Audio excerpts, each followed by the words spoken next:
ಇನ್ನು ತಮಿಳುನಾಡಿಗೆ ನೀರು ಹರಿಸೋದಕ್ಕೆ ಸಿಡಬ್ಲ್ಯೂಆರ್ಸಿ ನೀಡಿರುವಂತಹ ಆದೇಶಕ್ಕೆ ಸಂಬಂಧಪಟ್ಟಂತೆ ರಾಜ್ಯಾದ್ಯಂತ ಆಕ್ರೋಶದ ಕಿಚ್ಚು ಜೋರಾಗ್ತಾ ಇದೆ. ನೀರನ್ನು ಬಿಡುವಂತೆ ಸಿಡಬ್ಲ್ಯೂಆರ್ಸಿ ಆದೇಶಕ್ಕೆ ಸರ್ಕಾರ ಸೆಡ್ಡು ಹೊಡೆದಿದೆ. ಸಿಡಬ್ಲ್ಯೂಆರ್ಸಿ ಆದೇಶವನ್ನು ಪ್ರಶ್ನಿಸಿ ಮೇಲ್ಮನವಿ ಸಲ್ಲಿಕೆಗೆ ಸರ್ಕಾರ ನಿರ್ಧಾರವನ್ನ ಮಾಡಿರೋದು. ವಿಧಾನಸೌಧದಲ್ಲಿ ಸಭೆಯನ್ನ ನಡೆಸಿದ್ದಾರೆ ಜಲಸಂಪನ್ಮೂಲ ಸಚಿವರು. ಅಧಿಕಾರಿಗಳ ಸಭೆಯ ಬಳಿಕ ಸಚಿವ ರಾಮಲಿಂಗಾರೆಡ್ಡಿ ಹೇಳಿಕೆಯನ್ನು ಕೊಟ್ಟಿದ್ದಾರೆ. ಸಿಡಬ್ಲ್ಯೂಆರ್ಸಿ ಆದೇಶ ಪಾಲಿಸೋದಕ್ಕೆ ಕಷ್ಟ ಆಗುತ್ತೆ, ಹೀಗಾಗಿ ಮೇಲ್ಮನವಿಯನ್ನು ಸಲ್ಲಿಸ್ತೀವಿ ಅಂತ ಹೇಳಿದ್ದಾರೆ. ನಮ್ಮಲ್ಲಿ ಮಳೆ ಕೊರತೆಯಾಗಿದೆ, ನೀರಿನ ಪ್ರಮಾಣ ಕೂಡ ಕಡಿಮೆ ಇದೆ, ಹೀಗಾಗಿ ಮೇಲ್ಮನವಿ ಸಲ್ಲಿಕೆ ಒತ್ತಾಯಿಸಿದ ರೈತರು, ಕನ್ನಡಪರ ಸಂಘಟನೆಗಳು ನಿಯಂತ್ರಣ ಸಮಿತಿ ಆದೇಶದ ವಿರುದ್ಧ ನಿರ್ವಹಣಾ ಸಮಿತಿಗೆ ಮೇಲ್ಮನವಿಯನ್ನ ಸಲ್ಲಿಸೋದಕ್ಕೆ ಮನವಿಯನ್ನ ಮಾಡಿದ್ರು. ಈಗ ಮೀಟಿಂಗ್ನ ನಂತರ ಮೇಲ್ಮನವಿಯನ್ನ ಸಲ್ಲಿಸುವ ವಿಚಾರಕ್ಕೆ ಸಂಬಂಧಪಟ್ಟಂತೆ ಸರ್ಕಾರ ನಿರ್ಧಾರವನ್ನು ತೆಗೆದುಕೊಂಡಿರೋದನ್ನ ಸಚಿವರು ಹೇಳಿದ್ದಾರೆ. ರಾಮಲಿಂಗಾರೆಡ್ಡಿ ಅವರು ಹೇಳಿಕೆಯನ್ನು ಕೊಟ್ಟಿದ್ದಾರೆ.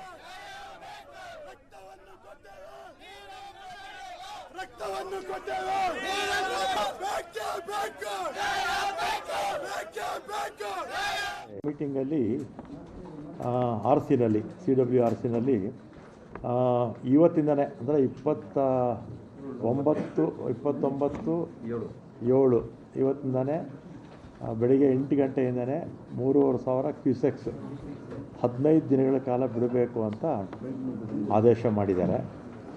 ನಮ್ಮಲ್ಲೇನಾಗಿದೆ, ಕಾವೇರಿ ಕಣಿವೆಯಲ್ಲಿ 4 ಜಲಾಶಯಗಳಿಗೆ ಸುಮಾರು 30 ವರ್ಷಗಳಲ್ಲಿ ಸರಾಸರಿ ನಮಗೆ 65.86ರಷ್ಟು ಕಡಿಮೆ ಆಗಿದೆ. ಆಲ್ಮೋಸ್ಟ್ 2/3 ಅಲ್ವಾ, 1/3 ಮಾತ್ರ ಮಳೆ ಬಿದ್ದಿದೆ, 2/3 ಮಳೆ ನಮ್ಮಲ್ಲಿ ಬಿದ್ದಿಲ್ಲ. ಆಮೇಲೆ ಈಗ ಅದೇ ರೀತಿ ನಮ್ಮಲ್ಲಿ ಇರ್ತಕ್ಕಂಥ ನೀರು ಕೂಡ ಸುಮಾರು ಒಂದು 46 TMC ಇದೆ. ಡೆಡ್ ಸ್ಟೋರೇಜ್ ಬಿಟ್ಟರೆ 46 TMC ಇದೆ. ಮತ್ತು ನಮಗೆ ಪ್ರತಿ ತಿಂಗಳು 3.5 TMC ನೀರು ಬೇಕಾಗುತ್ತೆ. ಸುಮಾರು 12 ಜಿಲ್ಲೆಗಳೆಲ್ಲ 10 ಜಿಲ್ಲೆಗೆ, ಕೊಡಗಿಂದ ಹಿಡಿದು ಬೆಂಗಳೂರುವರೆಗೂ ಕೂಡ ಸುಮಾರು 10 ಜಿಲ್ಲೆಗೆ ನಮಗೆ ಕುಡಿಯೋ ನೀರಿಗೆ ಮತ್ತು ನದಿ ಪಾತ್ರಕ್ಕೂ ನೀರು ಬಿಡಲೇಬೇಕಲ್ಲ, ನಮಗೆ ಅಷ್ಟು ಬೇಕಾಗುತ್ತೆ. ಮತ್ತು ಇವತ್ತು ಅವರು ಆದೇಶ ಕೊಟ್ಟಿರೋದನ್ನು ನಾವು ಪಾಲಿಸೋದಕ್ಕೆ ನಮಗೆ ಕಷ್ಟ ಆಗುತ್ತೆ. ಅದಕ್ಕೆ ಅಪೀಲ್ ಹೋಗಬೇಕು ಅಂತ ನಮ್ಮ ತೀರ್ಮಾನ ಆಗಿದೆ. ಮತ್ತು ನಮ್ಮ ಶ್ರೀರಾಮಯ್ಯ ಅವರು, ನಮ್ಮ ಅಡ್ವೈಸರು, ಕರ್ನಾಟಕ ಸರ್ಕಾರದ ಅಡ್ವೈಸರು ಡ್ರಾಫ್ಟ್ ಮಾಡಿ ಕಳಿಸಿದ್ದಾರೆ. ದೆಹಲಿಗೆ ಕಳಿಸಿದ್ದೀವಿ.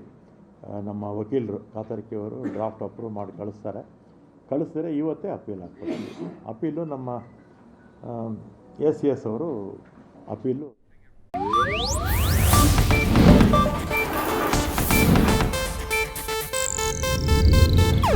ಇದು ಏಷ್ಯಾನೆಟ್ ನ್ಯೂಸ್ ನೆಟ್ವರ್ಕ್ ಪ್ರಸ್ತುತಿ.